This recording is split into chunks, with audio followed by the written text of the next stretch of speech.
Indonesia negara hukum. Cakep. Assalamualaikum. Lanjut. Orang jelek dulu pakai baju biru. Cakep. Lah, lu. Lah iya.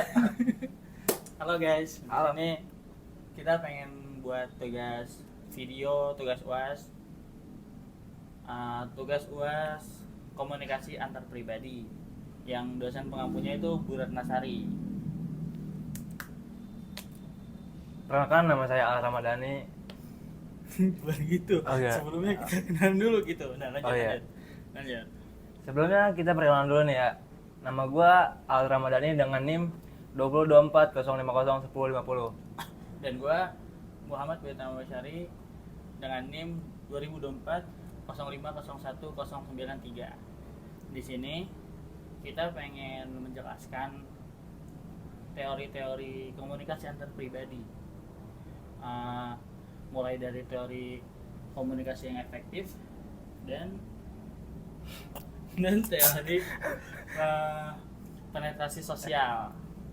Nanti akan disampaikan oleh saya dan Dani. Tapi biar nggak bosan-bosan amat ya videonya gini-gini doang. Yo. Nanti kita pengen bikin video ala-ala gitu, kayak Galau ya. nggak galau Nggak juga, galau contoh juga. Apaan kita tuh? aja gitu. Oh. Contoh kita lagi berkomunikasi. Nah, itu dia respect. Langsung aja kita ke videonya. Gasken.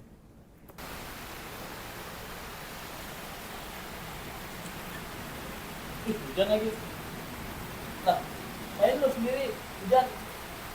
Main di luar lu. Dari kemarin gue lihat-lihat sendiri mulu dah.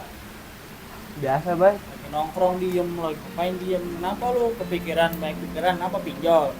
Belum bayar. Tawan nasabahnya mah. Dah. Kenapa serius? Biasa, Bay. Soal doi ini mah, Bay. Kenapa doi? Doi gua akhir ini nggak jelas, Bay. Setiap gua ada komunikasi nih ya, dia selalu jawabnya tuh kayak gue cerita nih ya, cerita ke dia nih, jawabnya iya, oh, ye, atuh gue sakit nih. Iya, sakit dah aku. Ya, kok kayak gitu kan gimana ya? Ya kita sama-sama tahu lah kalau hubungan itu kan apa intinya tuh komunikasi yang baik itu bisa menjadi hubungan baik juga. Kalau komunikasinya nggak baik ya hubungannya bisa jadi lagi nggak baik-baik saja. Cosking, Spek. spek. Aduh. Terus gimana jadinya lo sama doi itu gimana, maksudnya dia tuh suka diamin lu atau gimana? Ya kan gue tuh dia tuh suka gimana ya, suka nggak jelas itu, udah kayak orang lagi main setiap hari, setiap bulan, setiap tahun kayaknya tuh. Lu ada buat salah kali yang nggak lu sadarin. Kayaknya bisa jadi dah, karena kan dari awal gue sama doi nih ya, gue sering balik malam, terus kalau kemana-mana nggak ngabarin. Ya itu mah emang elunya yang salah. Lah emang iya? Iyalah. Oh, Gini dan gimana tuh? komunikasi yang baik, komunikasi efektif itu komunikasi dua arah. Iya. Kalau komunikasi satu arah namanya khutbah. Khutbah. Respect. Komunikasi efektif yang baik itu yang dimana pesan yang lu sampaikan itu bisa diterima dengan baik dan ada timbal balik. Kalau lu aja nggak ngabarin, ya gimana itu bisa jadi komunikasi efektif? Sedangkan pesannya aja nggak bisa diterima sama doi, gimana? Iya juga sih ya. Kan kalau satu pihak doang itu yang berjuang egois nggak sih?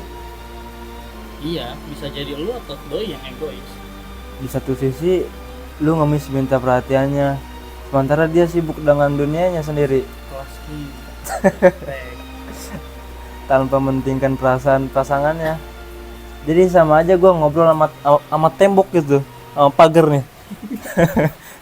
Mending ngomong sama pagar. Ya benar juga sih. Terus lu gimana ke depannya tuh, mau perbaikin komunikasi lo atau gimana? Ya mungkin nanti gue bisa ungkapin lah ke doi gue nih, kayak lu maunya gimana, doi gue nih maunya gimana ya. Terus gue apa salah apa sih ke dia gitu, gue ngungkapin semua masalah atau unek-unek gitu lah ke dia.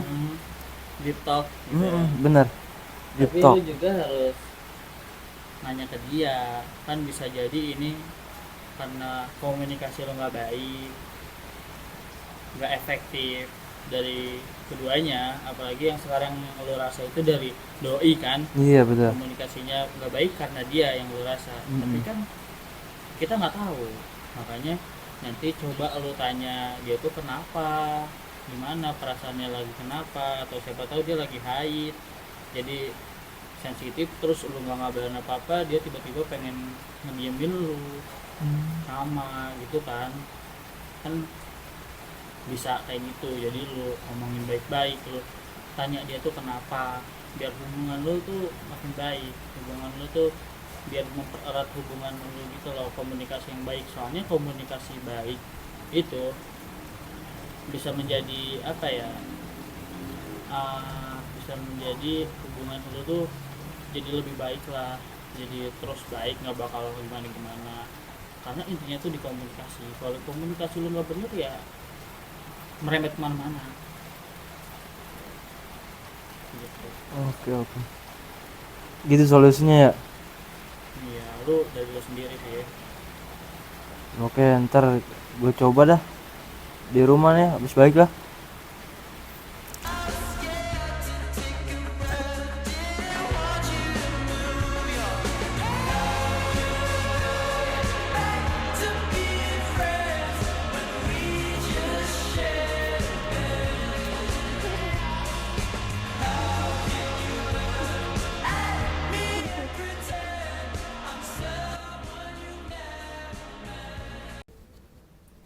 Nah, jadi guys, yang kayak di video barusan yang nggak jelas gitu videonya, ya video gitu-gitu doang sih, kayak buat sesi tambahan apa sih, konten-konten yang ada di tugas ini gitu.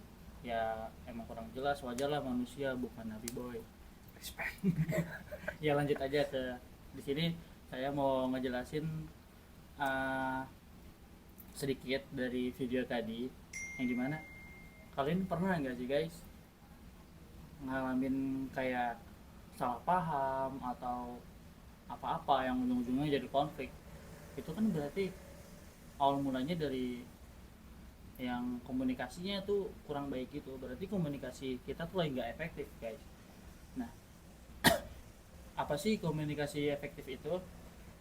Ya, komunikasi efektif adalah kajian tentang bagaimana pesan dapat disampaikan dan diterima secara optimal sehingga menghasilkan pemahaman, perubahan sikap, atau tindakan yang sesuai antara komunikator dan komunikan. Jadi kalau ada pesan yang gak diterima, pesan yang gak dipahami, terus apa, masalah-masalah yang lainnya, itu berarti komunikasi kita tuh lagi nggak efektif guys. Dan ada satu sumber dari Jalaluddin Rahmat. Menurut Jalaluddin Rahmat, komunikasi efektif adalah pertukaran informasi, ide, perasaan yang menghasilkan perubahan sikap sehingga terjalin sebuah hubungan baik antara pemberi pesan dan penerima pesan gitu. Jadi kayak kasus Dani tadi, dia ada masalah sama doi karena satu, Dani suka jarang ngabarin, berarti nggak ada pesan dong yang bisa diterima sama doi, berarti nggak efektif. Terus di satu sisi lagi, Dani nggak tahu doi itu lagi kenapa, atau gimana. Jadi komunikasi, jadi pesan yang dari sampaikan juga nggak bisa diterima sepenuhnya kan, jadi komunikasinya nggak efektif gitu guys. Tadi ada di video tadi ada dua teori, yang satu teori efektif, saya menjelaskan yang sebisa saya. Selanjutnya ada teori penetrasi sosial yang dijelaskan Dani. Baik, di sini gue akan ngejelasin teori penetrasi sosial. Teori ini menjelaskan bagaimana individu secara bertahap menjadi lebih intim berdasarkan perilaku komunikasi interpersonal. Jadi, teori ini dikembangkan oleh psikolog Irwin Altman dan Delmas Taylor pada tahun 1973.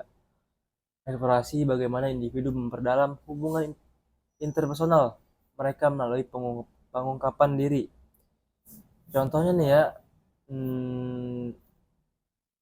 waktu gua sama doi nih, awal-awal pacaran nih, tuh kenal itu setelah gua lulus dari sekolah. Nah, awal nih gua ngobrol sama dia nih di kantin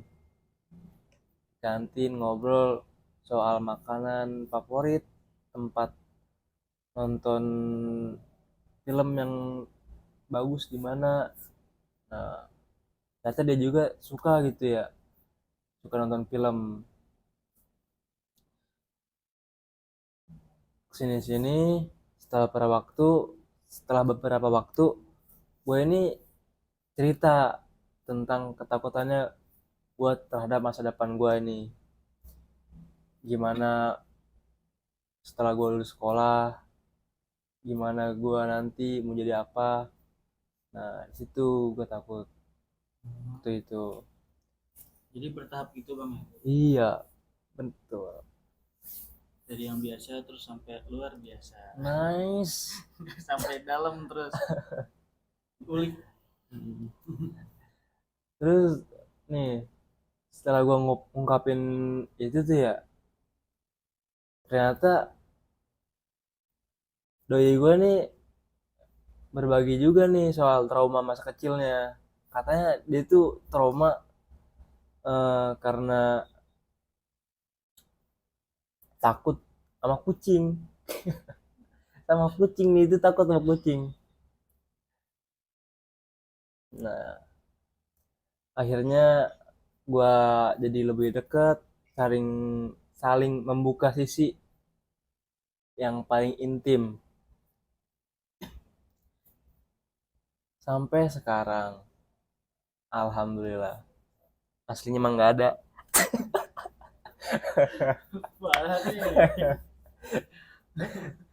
Jadi maknanya hubungan romantis jadi kuat karena ada kejujuran dan pembukaan diri yang mendalam. Kesimpulan penetrasi sosial di sini, dalam komunikasi antar pribadi terjadi ketika dua orang saling membuka diri secara bertahap dari hal-hal ringan yang ke hal-hal yang lebih dalam sehingga hubungan berkembang menjadi lebih intim. Oke, udah. Terima kasih. Terima kasih. Mohon maaf atas kekurangannya di video yang seadanya ini. Saya Muhammad Wira Basyari, Dan saya Al Ramadhani. izin pamit dan sampai ketemu lagi. Cikidau. Bye.